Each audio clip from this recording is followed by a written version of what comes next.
Listen, asshole. You got a gun pointed right at your...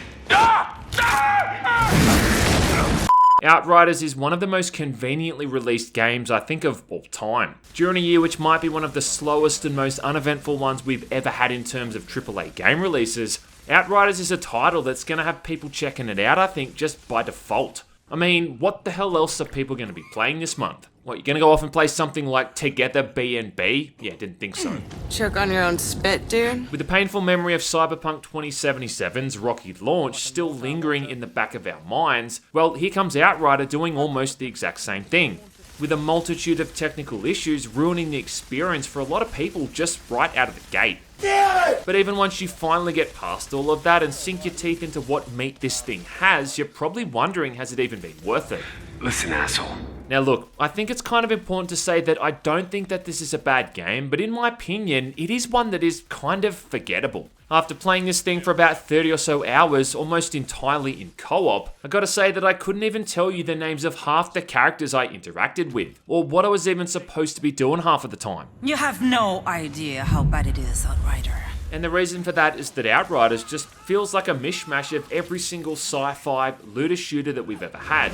Come on! And it kind of annoys me that all the negative reviews for this thing on Steam seem to be addressing the technical issues, more so than the game's complete lack of creativity or originality in so many other aspects.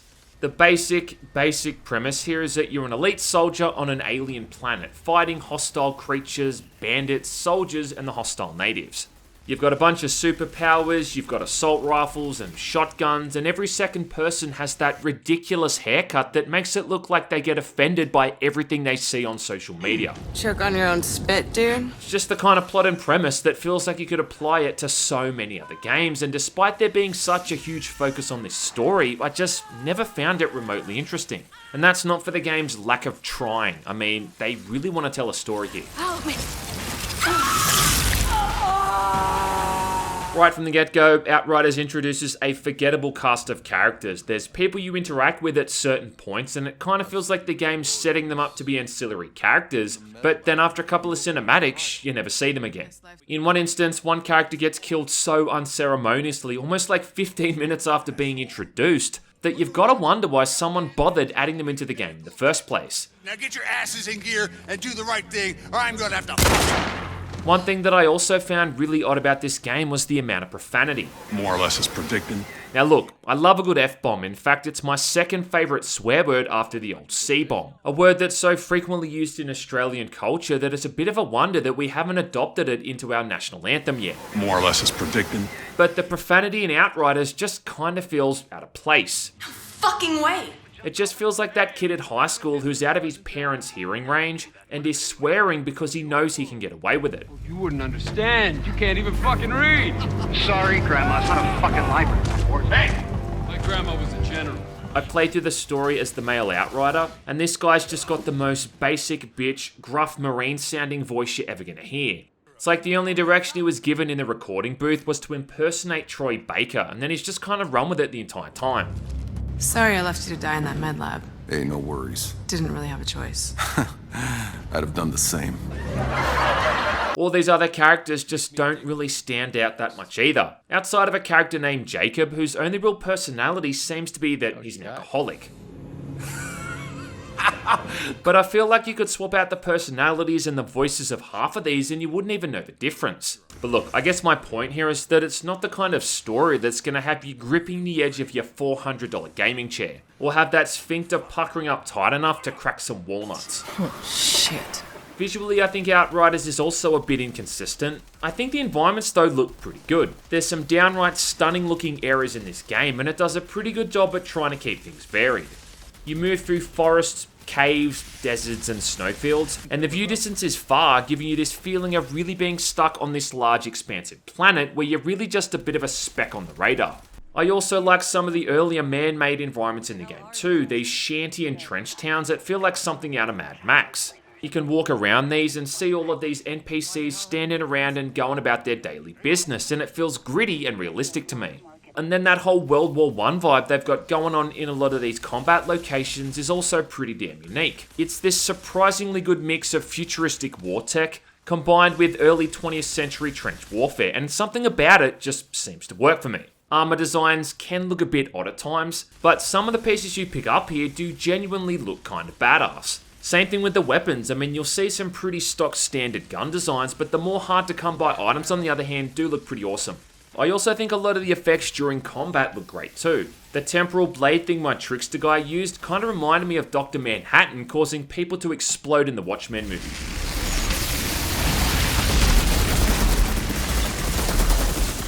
But then, on the flip side, you just get some downright ugly looking character models, which you'll really start to notice during the abundance of cinematics. Shit. I mean, my main character, for instance, had one of the worst looking hairstyles I've ever seen. I mean, look, I did choose this on purpose for a laugh though. I was kinda trying to make him look like a hipster version of Christopher Lloyd's character from the end of Who Framed Roger Rabbit. But I mean, just look at that thing on the top of his head. It looks horrible. It's like an alien creature crawled up there and then just died. Are you fucking kidding me? And you'll notice some pretty odd looking NPCs as well, like this lady here whose face doesn't even match her body. Thank you. And you'd be really need cinematics for every single menial task you carry out in this game. Yeah, open a door, climb up some rocks or jump off a ledge and you get this completely pointless 3-second animation of it. Why it just didn't go to the loading screen is anyone's guess. The other thing is that the UI is incredibly dull to look at. If you've ever wanted to see what depression looks like in the form of a user interface, well then Outriders' inventory screen is the perfect example. I mean, just look at it, it's so grey and lifeless. These weapon icons are just so sad, they make me want to go outside and do a cartwheel or something to cheer myself up. But all of this is just really avoiding the main focus, and that's the gameplay. And yeah, we're almost 5 minutes into the video at this point and I haven't even touched on it. Alright, well, I do think it goes without saying, but Outriders definitely feels like a game that's been designed with the co-op mode first and foremost. To the point that I don't even know if I'd recommend playing this thing solo. Motherfucker. If you haven't got at least one other person to play with, well then your hard-earned dollary dues might be better spent elsewhere. And riddle me this, why is it a 3-player co-op game that's got 4 classes to choose from? Yeah, in Outriders, you've got 4 classes to choose from. You've got the Devastator, the Pyromancer, the Technomancer, and the Trickster, which is the one that I went with. And this guy is literally like a meme class, with the ability to teleport across the battlefield and yeet enemies from behind with a goddamn energy sword. Despite there only being these 4 classes though, the amount of customization in this game is absolutely insane. I mean, look, I only played with the Trickster the entire time, but with that class alone, I was able to switch back and forth through multiple different approaches to the combat. So every class has got 8 abilities that can be unlocked as you level up, right? The Trickster's got that temporal blade. You can also hold enemies up in the air to weaken them, teleport around the battlefield, slow down incoming enemies, and even bullets with a slow motion bubble, among a bunch of others. Probably the most useful one though was this one called Wicked Shots, which gives every bullet that I fired extra energy, dealing out extra damage, and this was one of the ones that I used the most. And now consider though that each class has 3 different skill trees to specialize in these specific abilities. You can only choose 3 of these abilities to use at once, but even that alone can offer up an infinite number of different possibilities. Then it gets even crazier when you start looking into crafting and modding your gear and weapons. You can put mods on things to decrease the cooldown times, up to increasing the damage you do with certain abilities. So you're constantly dismantling all this found gear to unlock these new mods and really customize your own loadout. I mean, by the end of the game, I had this thing to the point where every critical shot I landed with my primary weapon would send out an AoE blast, freezing nearby enemies. With the fast-firing LMG, you can kinda see how broken that is. And this isn't even considering all the other elemental effects you can put on your weapons. You can set enemies on fire, you can poison them, or make them bleed for damage over time effects. So I think that anyone who says that this isn't a deep combat system is kind of talking out of their ass. There are definitely better or worse builds to go for though, and after I'd hit level 30, I spec'd more into a DPS build and became a bit of a glass cannon. But to shrug this aspect of the game off as just being a generic third-person shooter just isn't very accurate. I mean, that's like saying chess is a game about moving black and white pieces up and down a board. Okay. I think the problem here though is that the game just often doesn't play by its own rules. I mean, for instance, outside of the fodder enemies who really go down without all that much of a fuss, you are frequently up against 1 or 2 tougher enemies. And what these guys often do is telegraph their more powerful attacks with this bar that quickly charges up. And I guess the concept here is that you're supposed to use your skill set to interrupt this. Now, there's 3 issues with this. First off, the charge up time for these enemy attacks is often so quick that you're probably going to miss it entirely. Secondly, you've got to be in range of them to even use one of these attacks in the first place, assuming it's not on cooldown. But then thirdly, most of these tougher enemies can resist most of your attacks anyway. So it just kind of begs the question as to what is the fucking point of having this system in the first place? I mean, I can see what they were going for with this. They tried to make it this very crushing combat system with a high damage output from these stronger enemies, which is fine. But the options for the player to mitigate or outright avoid these attacks isn't often backed up by the mechanics. The main problem with Outriders though is that it just offers up so little variety when it comes to every single mission in the game. And it doesn't matter if you play the game for 3 hours or 30, it's all gonna be the same shit. I mean, yeah, it is a deep combat system. You've got those elements like Ash, Freeze, Fire, and Toxic. And then if you're playing in co-op, you've got 3 different people all using 3 different skill sets and 3 different weapons. And yeah, that might actually matter though if it weren't just shooting the same few looking enemies over and over. Now, I know that looter shooters are supposed to be repetitive, but still, basically every single mission in this thing just involves heading off into a new area. Then either fighting the same looking humanoid enemies over and over, or the same looking alien creatures called the Perforos. And these things are speckled throughout almost every single area you visit. They're in the forest, they're in the caves, they're even in the goddamn desert. I mean, what sort of creature is this, where it just survives in like 5 different climates? Occasionally there'll be a tougher variant like an alpha or a brood mother, but that's about all there is to it. You move into these combat arenas with these strategically placed structures meant to be used for cover, and it's so obvious when you walk into one of these, and you just know that combat's about to take place. You can always tell too what type of enemy it's going to be based off the layout as well. If it's a larger area with not all that much cover, well, then it's going to be the Perforos. If it's areas with lots of waist-high walls, well, it's almost always enemies with guns. And then once you've cleaned out house and wiped everything out, you're then off to the next area, which is always blocked by some kind of wall of debris that you've got to manually clear. Every single time. Sometimes there might be an item or object of interest you need to find, which is always highlighted by the same looking blue gear symbol. I want to have to mention how useless the map screen is in this game too. It doesn't even actually show you your position on the map, just that you're in a specific area. The minimap is just this grayed out block showing only enemy locations, but not your immediate surrounding area, and it just makes navigation a pain in the ass sometimes. Then you might get a boss fight at the end, but most of the time again, it's just a tougher version of one of the enemies you've already faced. Before the mission ends, you fast travel back to the camp and then move on to the next one. I mean, how's this for an example of how repetitive the enemies are? The final boss, for instance, uses the exact same attack method as an elite enemy you'll have already fought multiple times beforehand. Yeah, not even the final boss gets his own unique set of attacks. Are you fucking kidding me? A lot of the side missions are usually just always the same. You're hunting down some kind of alien animal, which is always again just a variant of one of the other enemies anyway. Or hunting down a bounty, which is again just another humanoid enemy. Why won't you die?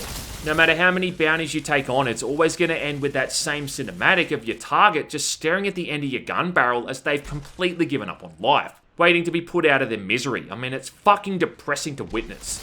Why won't you die? Every single location you visit throughout the campaign, of which there's like a dozen or so, offers up the exact same mission structure, and it just never really delineates from that.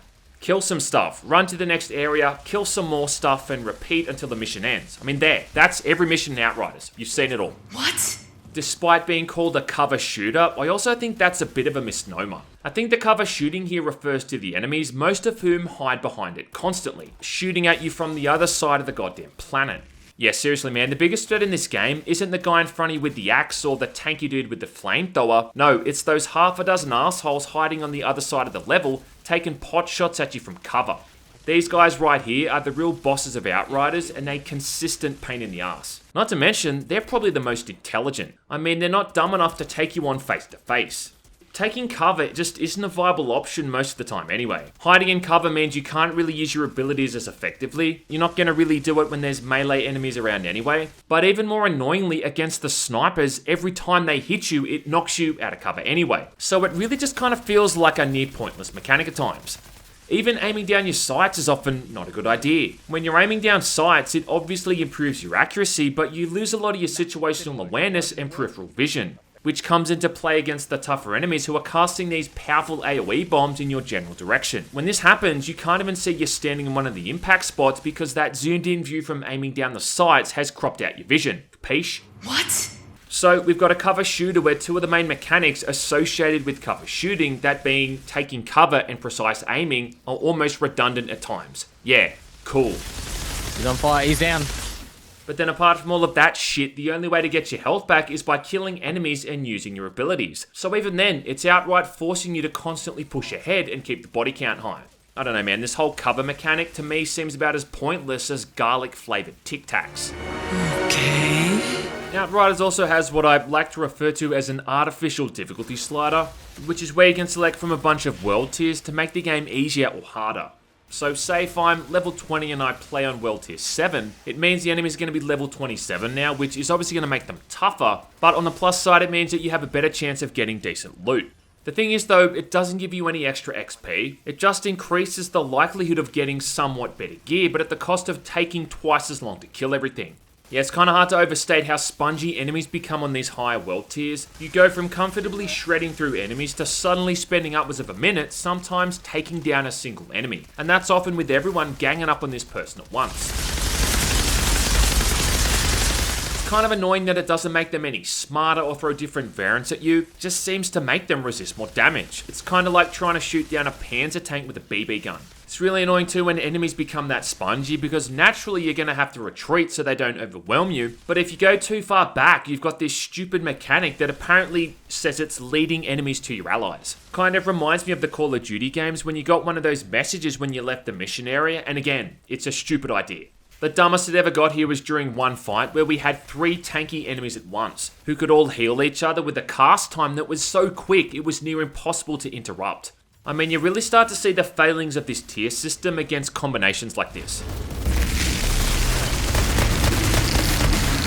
Why won't you die? I don't think I'd say that Outriders is a super hard game, but there are times where you can be absolutely melted by enemies and it often seems to come out of nowhere. Taking damage in this game works like this. Are there enemies around? Well, then you're taking damage. Honestly, the amount of bullets you can soak up during gameplay is just incredible. You're getting shot by someone almost constantly during combat, even when you're trying to evade gunfire, it just seems like some hit-scanning enemy somewhere, somehow is hitting you. And it just makes the combat feel kinda sloppy. You're not this tactical, agile warrior evading your enemies and darting around unscathed. You're this slow, lumbering tank that can really only avoid death because your pain tolerance is so high. And you're pumping so many bullets into someone that healing ability offsets the damage you're taking. Still though, all roads are eventually going to lead to the end of the story, and at that point, the level cap of 30. Once you finally hit that cap, you're then in the endgame, and Outriders doesn't really offer up that much when it comes to this. You're either just going back through and completing all of the side missions you've missed, or the other option is the expedition mode. This is where you got to play through a series of short missions as fast as possible. The faster you finish it, the better loot you get at the end, also unlocking higher tiers to play through.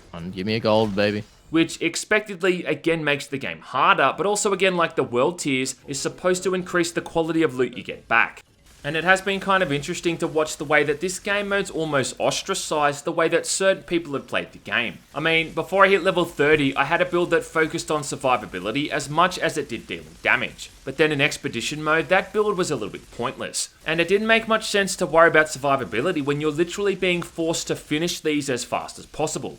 I think it just means that if you've got any real chance of getting the best possible times for these, well, you're gonna have to have a build and a class that supports high DPS. Something that which for Devastator players apparently isn't even much of an option, causing some people to allegedly kick these players out of matches entirely. And I don't think that's good in the way that it is kind of forcing people into a singular playstyle if they want to maximize the results they get from this. I mean, yeah, technically the Devastator is a tank class, but it's not like this guy's gonna be pulling aggro or anything. You do kind of expect this endgame stuff to be repetitive. I mean, that is par for the course for these looter shooters, but there's not even any kind of unique raids or bosses outside of the final one that you unlock. It is, once again, just the exact same enemy types you've spent the last 20 hours killing in the campaign. It's all just about finishing it as fast as possible, rolling that gambling dice on the loot drops at the end, and just hoping for the best. 2 purples, 3 purples, 4 purples. I won't lie though, I did actually have a lot of fun with this mode though. With a heavily DPS based build and the right gear, I was actually doing pretty well. Sometimes dealing 2 or 3 more times the amount of damage to enemies as the other 2 guys in my squad. But this mode though is really just a question of, how long do you want to stick with it? Nothing new is really required from the player to progress through this mode, outside of just having a numerical requirement with the gear you're wearing. You don't need to suddenly learn any new skills, you're just really using the preferred build for your class and running these same missions over and over until you've either finished it or boredom rears its ugly head. And that's sadly the ultimate takeaway from this game, it's the boredom. Shit. Since I recorded the narration for this review, it's been 2 days since I last played Outriders, and I'm honestly struggling to remember anything that still stands out to me about it. Impossible. The games this thing obviously takes influence off, like Diablo, Destiny, and Borderlands, I can still remember playing through. But Outriders is just this forgettable mishmash. Trying to replicate the kind of mechanics and gameplay in so many of those other titles, but just lacking the elements that made those other games so memorable. Impossible. And I really do think that if this game had have come out in any other year, it wouldn't even have gotten that much of a look in. But like I said, we're so desperate for games these days, any game to come along now and make us forget how shit the world is, that something like this gets a free pass in so many of its undercooked aspects. Holy shit! So would I recommend it? I mean, shit, I don't know, man. Outriders is kind of like eating takeout after a night out on the piss with the boys. You feel pretty good when you're doing it, but then once you finish your meal, you kind of throw it in the trash and walk home alone, trying to forget that it ever happened. There are worse ways to spend $90 in a few hours with your mates, but at least those other ways might leave more of a lasting impression. Gotcha, bitch!